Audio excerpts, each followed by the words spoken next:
Good afternoon, Congress goers. It is an honor to stand here today to discuss a topic that is very close to my heart: integrating interfaith families within our Zoroastrian community. As someone who grew up in an interfaith family with a full Babaji Parsi dad who practices Zoroastrianism and is from Mumbai, India, and a Hindu Radhaswami mom who's from Delhi, India, I have been growing up with the best of both worlds. My childhood was like a buffet of traditions. One day I'd be practicing how to pronounce my Shambhus and Yadavariyos, and the next day I'd be learning about Ganeshji or Krishnji. Or sometimes I'd be learning or deciding if I should wear front pallu, Gujarati style sari, or back pallu, but I can't tell you, so it doesn't really matter.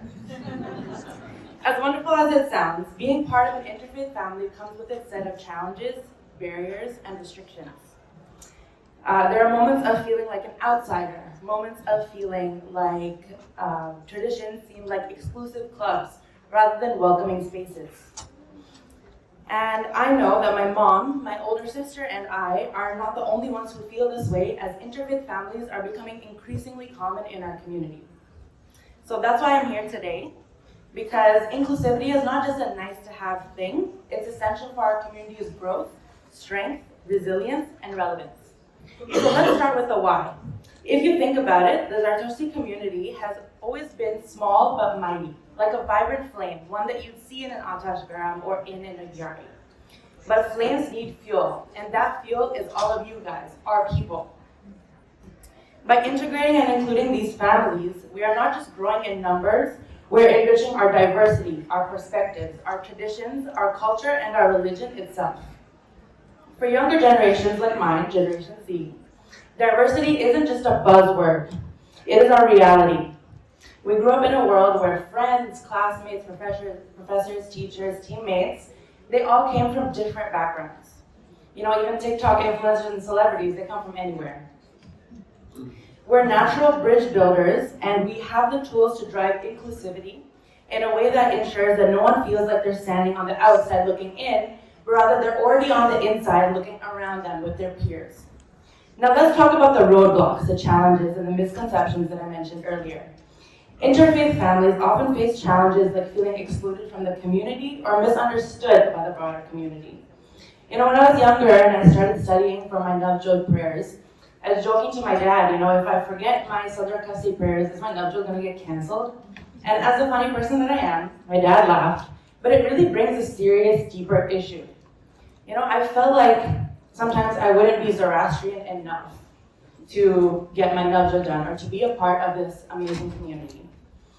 And, or my mom or my sister feeling like they can't attend events at the ZSO, the Zoroastrian Society of Ontario, where my dad and I would cook or host events because they don't feel welcome in this space.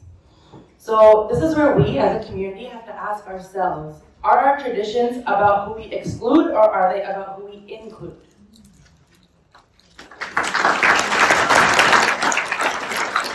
So how do we go from exclusivity to inclusivity? Here are a few ideas, just two of them. Educational programs. Imagine if we had workshops that were integrated into our religion classes, where interfaith families could learn more about Zoroastrian traditions. It'd be like maybe a Netflix documentary, but a little more hands-on, approachable. Maybe, you don't have to pay $20 a month, but it would be maybe better than Netflix documentary. The second one is interfaith dialogue. Encouraging open conversations between faiths can help break down misconceptions. Think of it as the ultimate potluck, where people would bring their own unique dish, and people would leave nourished, but instead of being nourished in your tummies, you'd be nourished in your mind, in your soul, and in your heart. Integrating interfaith families is not about diluting our identity. It's about strengthening it. It's about making sure that our community isn't just surviving, but it's thriving, vibrant, adaptable, and relevant for generations to come. So to close, I'll leave you with this thought.